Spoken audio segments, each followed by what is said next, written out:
Welcome to this explainer. Today, we are going to dive straight into the life of the man you see literally every single day on the $100 bill. But we aren't just looking at him as some dusty historical figure. Oh no, we are going to completely reframe Benjamin Franklin as America's ultimate startup disruptor. We so often think of innovation as this modern concept that was just born in Silicon Valley, right? But Franklin was masterfully disrupting media, science, civic infrastructure, and international diplomacy centuries before the word startup even existed. Get this, at just 42 years old in the year 1748, Franklin's printing businesses were generating enough passive income for him to effectively retire from daily shopkeeping. But he didn't just head to a beach somewhere to relax. Instead, he used that newfound freedom to pivot entirely to hard research, scientific discovery, and public service. It was a massive career shift that honestly changed the entire course of history. Here is our roadmap for today. We'll start with his early days as the original American disruptor, move into his media and civic innovations, explore his science and tech breakthroughs, outline his role as an architect of a nation, and finally, look at a profound moral innovation. Let's jump right into part one, the original American disruptor. Picture this. Born into a massive Boston family in 1706, Franklin was the 15th of 17 children. As you can imagine, resources were incredibly scarce. So his formal schooling was extremely brief, literally just 2 years of traditional education before he was pulled out and put to work in his father's soap and candle shop.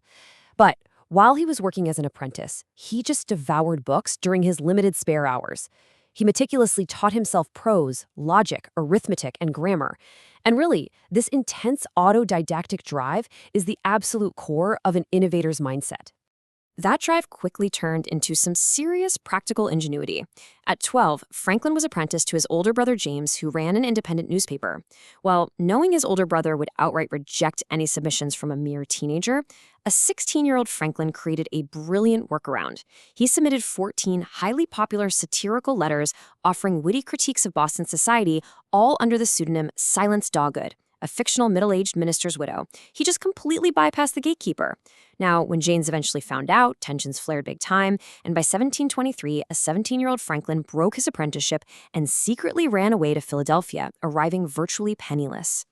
Which brings us to Section 2, Media and Civic Innovations. After getting on his feet in Philadelphia, he basically became a true media mogul. He purchased the Pennsylvania Gazette in 1729 and completely transformed it into the colony's most profitable periodical. He anchored this growing media empire with Poor Richard's Almanac. Published annually from 1732 all the way to 1758 under another clever pseudonym, Richard Saunders, he delivered a mix of weather predictions, practical math, and famous maxims like early to bed and early to rise makes a man healthy, wealthy, and wise. By blending practical utility with highly memorable content, he created a guaranteed recurring revenue stream that fueled all his other ambitions. But here's the thing, he didn't just hoard his wealth.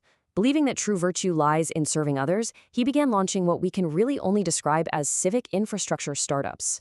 Just look at the year 1751 alone. He co-founded the Academy of Philadelphia, focusing on practical sciences and languages, which, by the way, later evolved into the University of Pennsylvania. That exact same year, alongside Dr. Thomas Bond, he co-founded Pennsylvania Hospital, North America's very first public hospital. He was directly engineering the social infrastructure that his community desperately lacked. All right, moving on to Section 3, Science and Tech Breakthroughs.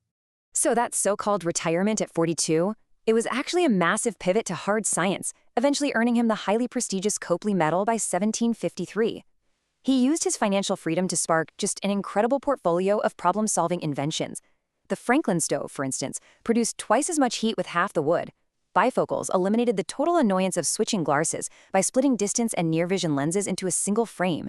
He even invented a musical instrument, the glass harmonica, which actually inspired compositions from Mozart and Beethoven. And then, consider the lightning rod. He invented a pointed metal rod to ground lightning strikes, literally protecting entire cities from catastrophic fires. And the wildest part? He refused to patent it. He intentionally created open-source technology so it could benefit the public freely. That is true visionary thinking. And he wasn't just inventing physical objects either. He fundamentally advanced theoretical physics. His famous 1752 experiment, flying a silk kite attached to a metal key during a storm, actually proved that lightning was a form of electricity. Beyond that, he gave us the core electrical vocabulary we still use today. Every single time you use the words charge, conductor, battery, positive, or negative, you are literally speaking Benjamin Franklin's innovative language. Now for Section 4, Architect of a Nation. After acting as a colonial agent in London for nearly 18 years, where, by the way, he famously and successfully argued against the Stamp Act, he returned to America an ardent patriot. And he took on an absolutely unparalleled role in building the foundation of a new nation. He was elected to the Second Continental Congress and helped draft the Declaration of Independence. In fact, he's the only founding father to sign all 4 central documents establishing the United States: the Declaration, the Treaty of Alliance, the Treaty of Paris, and ultimately attending as the oldest delegate at age 81, the U.S. Constitution. And those middle 2 documents? They were the direct result of his masterful work as America's ambassador to Paris starting in 1776. See, Franklin was immensely popular in French high society. He totally recognized his own cultural cachet and strategically leveraged that massive fame to negotiate the Treaty of Alliance in 1778. This secured crucial French military forces, naval fleets, and monetary loans that basically kept the American Revolution alive. He then went on to co-negotiate the Treaty of Paris in 1783, which formally ended the war and forced Great Britain to actually recognize U.S. independence. Which brings us to Section 5 of Final Moral Innovation. We've seen how Franklin disrupted media, science, and global politics, but his capacity for continuous disruption also extended to his own personal beliefs in his later years. Franklin had actually owned slaves earlier in his life, but completely true to his nature as a lifelong learner and a reevaluator of facts, he radically shifted his stance on slavery. In 1787, he became the president of the Pennsylvania Society for Promoting the Abolition of Slavery.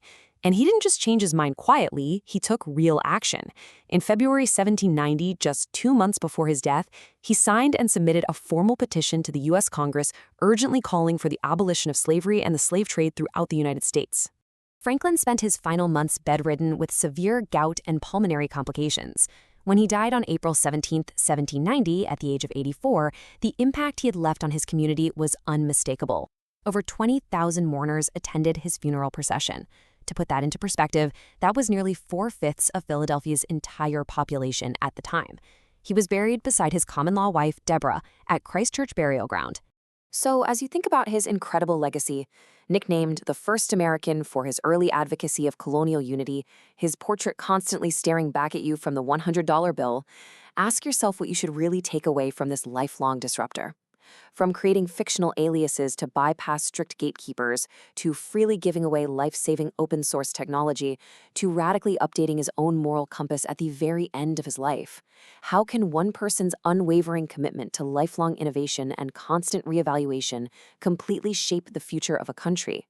Keep that question in mind as you look at the systems around you today. Thanks so much for joining me on this explainer.